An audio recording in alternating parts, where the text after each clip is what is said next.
Hello বন্ধুরা, forest ডিপার্টমেন্টে ইতিমধ্যে নতুন করে আবারও কিন্তু চাকরি বিজ্ঞপ্তি প্রকাশিত হলো। তবে এবার যে পোস্টটি রয়েছে সেটা কিন্তু ক্লার্ক পোস্টের জন্য। এখানে অল ওভার ওয়েস্ট বেঙ্গল সকল জেলা থেকে আবেদন করে নিতে পারবেন। পশ্চিমবঙ্গের প্রত্যেকটি জেলা থেকে আবেদন করতে পারবেন, এমন একটি নতুন চাকরি বিজ্ঞপ্তি এই মুহূর্তে কিন্তু প্রকাশিত হলো। এবার কিন্তু আবেদন করতে হচ্ছে পুরোপুরি অফলাইনের মাধ্যমে আবেদন করতে হবে। আমি আপনাদের এক এক করে দেখিয়ে দিচ্ছি আবেদন প্রক্রিয়া কী রয়েছে, কিভাবে আবেদন করবেন, আবেদনটি করার জন্য আপনাদের শিক্ষাগত যোগ্যতার সঙ্গে সঙ্গে এজ কী চাওয়া হয়েছে, এই সকল সমস্ত রকম বিস্তারিত কিন্তু আজকের একটি ভিডিওর মাধ্যমেই জানিয়ে দিচ্ছি। আমি আপনাদের এক এক করে দেখিয়ে দিচ্ছি সে নোটিশটির মধ্যে কি কি বলা রয়েছে বা কি করে আপনারা আবেদন করবেন। চলো সরাসরি সেই নোটিশটির মধ্যে যাওয়া যাক। আর অবশ্যই আপনারা কিন্তু এই চ্যানেলটিকে সাবস্ক্রাইব করে রাখবেন, কারণ কি যারা এখনও পর্যন্ত সাবস্ক্রাইব করেননি, প্রতিদিন আমি আপনাদের জন্য এই সকল চাকরি বিজ্ঞপ্তি প্রোভাইড করে থাকি টাইম টু টাইম। অন স্ক্রিনে দেখতে পাচ্ছেন এটা কিন্তু সেই অ্যাপ্লিকেশন ফর্মেট, জন্য আপনাদের কিন্তু আবারও অফলাইনের মাধ্যমে আবেদন করতে হচ্ছে। নেম অফ দ্য ফুল, এখানে আপনাদের পুরো আবেদন যেটা প্রসেস রয়েছে পুরোপুরি মাধ্যমিক পাস শিক্ষাগত যোগ্যতা আবেদন করবেন।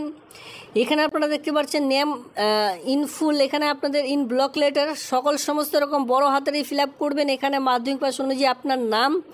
এরপরে যেহেতু আমি ভিডিও শুরুতে বলেছিলাম মেল ফিমেল উভয় আবেদন করতে পারবেন অল ওভার ওয়েস্ট বেঙ্গল জুড়ে, সেক্ষেত্রে এখানে সেক্স অলরেডি বলা রয়েছে। যারা মেলের ঘরে ক্লিক করবেন, ফিমেলরা ফিমেলের ঘরে রাইট চিহ্ন দেবেন। এরপরে দেখতে পাচ্ছেন নিচে ডেট অফ বার্থ রয়েছে, সবার প্রথমে ডেট, এরপরে মান্থ, এরপরে ইয়ার আপনাদের কিন্তু বসাতে হবে এক এক করে, সেটা কিন্তু নিচে অলরেডি বলাও রয়েছে। এরপরে দেখতে পাচ্ছেন নেম অফ দ্য ফাদার্স অথবা হাজব্যান্ড, ছেলেদের ক্ষেত্রে ফাদার্স নেম বসাতে পারেন, মেয়েদের ক্ষেত্রে বসাতে পারেন। তবে যদি বিবাহিত মহিলারা হয়ে থাকেন আপনারা চাইলে আপনাদের হাজব্যান্ডের নাম এখানে বসাতে পারেন।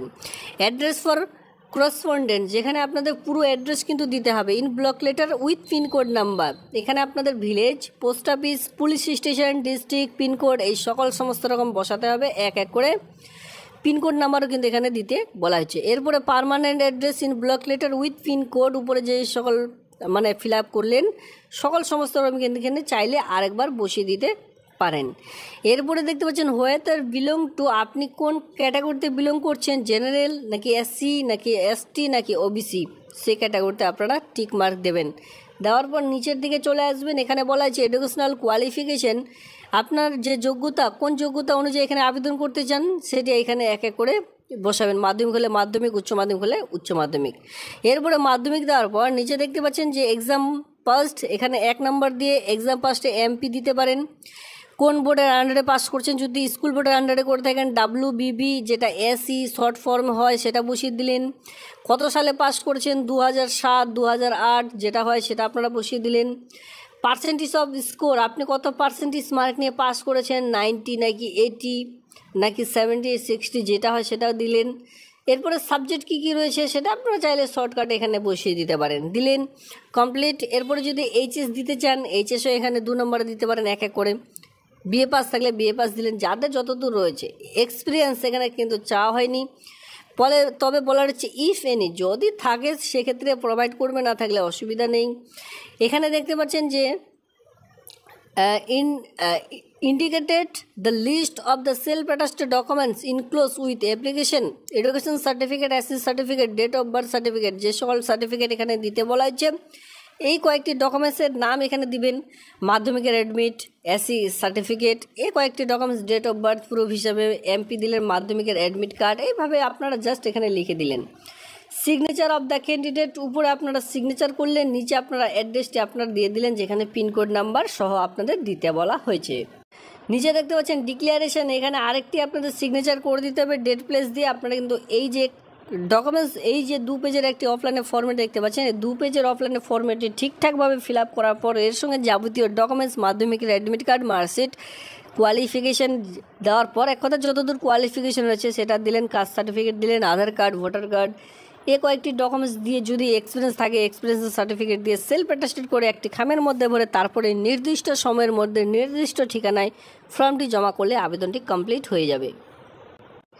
এর সঙ্গেও যাতে করে আপনাদের অসুবিধা না হয় বা ফর্মটির সঙ্গে যে কয়েকটি ডকুমেন্টস আপনাদের ইনক্লোজ করতে হবে, আপনাদের যাতে করে অসুবিধা না হয়, এখানে কিন্তু 1-2 করে অলরেডি বলা রয়েছে, প্রত্যেকটিতে সেলফ অ্যাটাস্টেড করে কিন্তু ডকুমেন্টসগুলি জমা করতে হবে। এখানে কিন্তু সেটাই বলা রয়েছে। জেনারেল কন্ডিশনও কিন্তু সে সকল আপনারা কিন্তু দেখে নিতে পারবেন। কয়েকটি অবশ্যই আপনারা একটু এই নোটিশটি ডাউনলোড করে দেখে নেবেন, কারণ কি নোটিশটি দেওয়া রয়েছে টেলিগ্রাম গ্রুপে, সেখান থেকে ডাউনলোড করে অবশ্যই একটু চেক আউট করে তারপর ঠিকঠাকভাবে জমা করে দেবেন। এরপর আমরা চলে আসবো এজ লিমিট।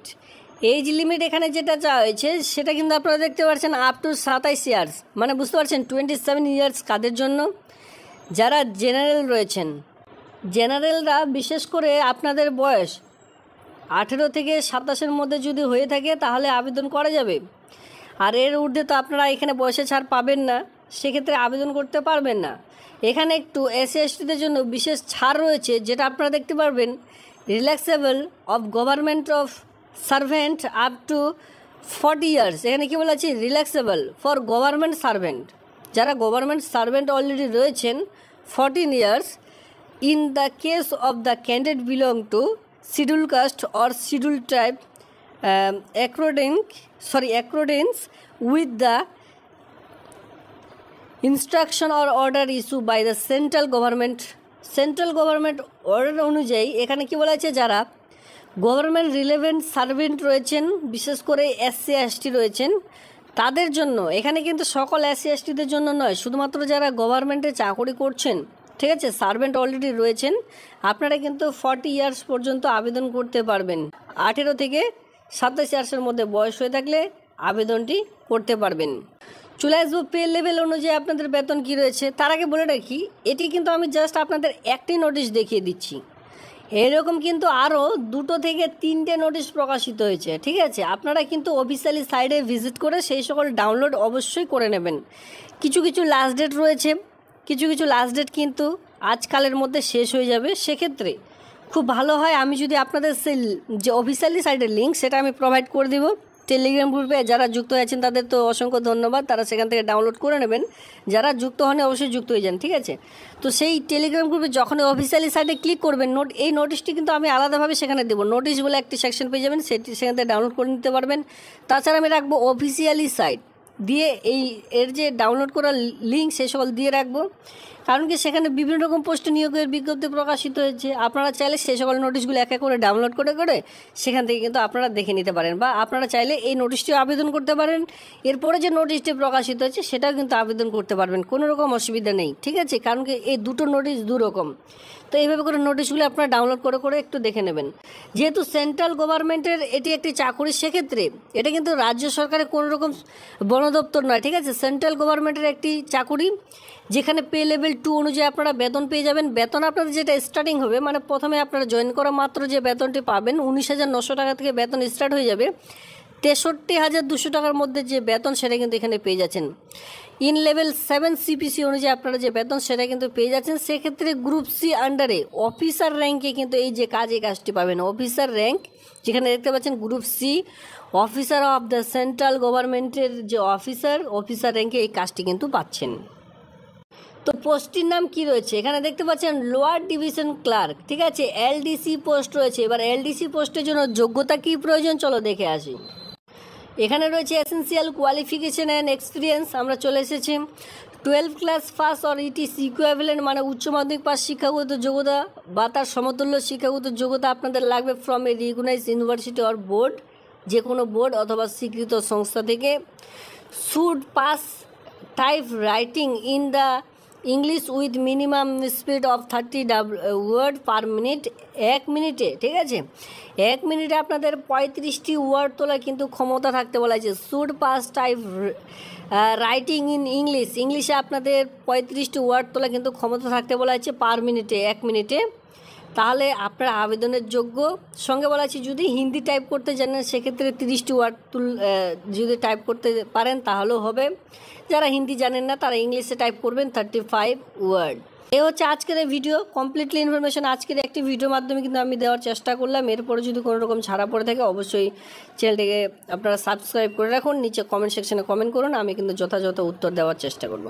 এই হচ্ছে আজকের এই ভিডিওটি ভালো লাগলে অবশ্যই ভিডিওতে লাইক করুন। এমন নিত্য নতুন ভিডিও সবার আগে দেখবার জন্য চ্যানেলটিকে সাবস্ক্রাইব করে দিয়ে সঙ্গে থাকবেন। ধন্যবাদ।